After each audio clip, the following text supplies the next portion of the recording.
వాడు మార్గదర్శకుడు. ఆయన కథ చెప్పుకుంటారు, ఆయనని ఆదర్శంగా తీసుకుంటారు జీవితంలో. మహాభారతంలో విరాట పర్వంలో పాండవులు 5 అజ్ఞాతవాసానికి వెడుతుంటారు. వెడుతున్నప్పుడు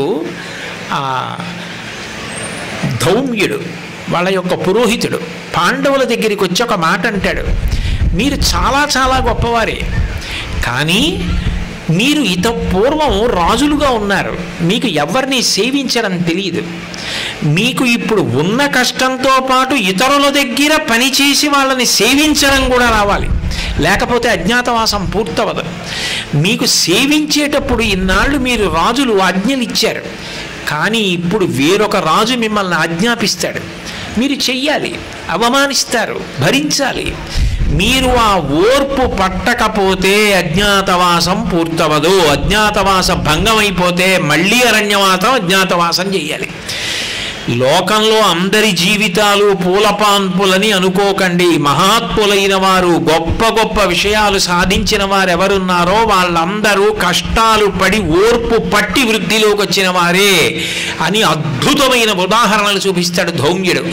నిషదాద్రియం దనిమిషపతి ప్రచ్ఛన్న సంచరణమున వర్తించుటయును, అతిథి గర్భంబున అవతారమై హరి వామనాకారమున అడగుటయును, జనని ఊరు ప్రదేశమునందు ఔర్వుండు అతి నిగూఢంబుగా దాగుటయును, ధేను శరీర విలీనుడై అజ్ఞాతచర్య మార్తాండు సల్పుటయును, వినమే ఇట్లు వీరలు పదపడి తమకు అగ్గమైన తరి జయింపరిట్లు ప్రబరలిపుల, నీవును ఆపద కూర్చికొనుచు భంగపాటు తీర్చుకొనుము అంటాడు.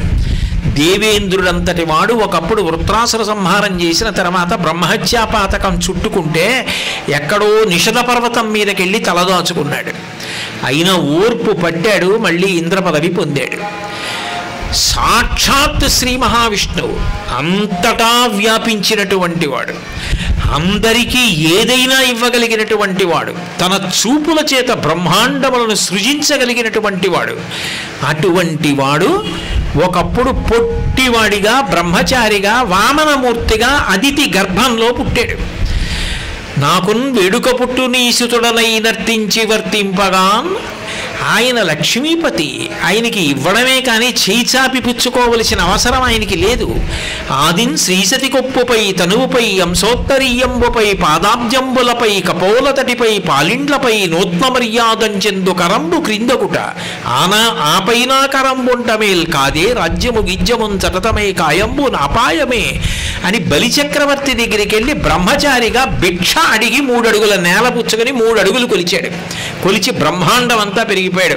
ఇంతంతై వటుడు ఇంతయై మరియు తానింతై అభోవీధిపై అంతైతో యదమండలగ్రమణ కల్లంతై ప్రభారాశిపై అంతై చంద్రుడికి అంతై ధ్రువునిపై అంతై అట్లా పెరిగిపోయి బ్రహ్మాండాంత సంబద్ధి బ్రహ్మాండమంతా కొలిచేసి దేవేంద్రుడికి ఇచ్చి ఉపేంద్రుడిని పేరు పొంది ఇచ్చిన మాట నిలబెట్టుకున్నాడు.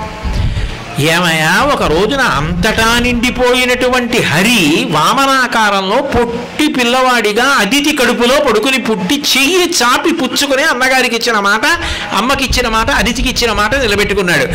అటువంటి శ్రీ మహావిష్ణువే అంత ఓర్పు పడితే తప్ప బలిచక్రవర్తిని అణచడం సాధ్యం కాలేదు. ప్రతి చిన్న కష్టానికి ఇంకా నేను ఈ కష్టం అధిగమించలేదండి, నా వల్ల కాదండి, నేనేం చేస్తానండి అన్నవాడు జీవితంలో ఏది సాధిస్తాడు?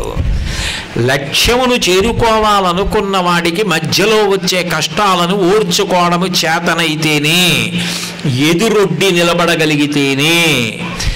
పైకి చెట్టు ఎంత నవనవలాడుతున్నా తొర్రలో అగ్నిహోత్రం ఉన్నప్పుడు భరిస్తూ ఆకుపచ్చగా కనపడినట్టు నిజానికి తనకెంత ఇబ్బందిగా ఉన్నా పైకి తెలియకుండా తట్టుకుని నిలబడగలిగిన వాడే ప్రజ్ఞావంతుడు, కీర్తివంతుడు అవుతాడు.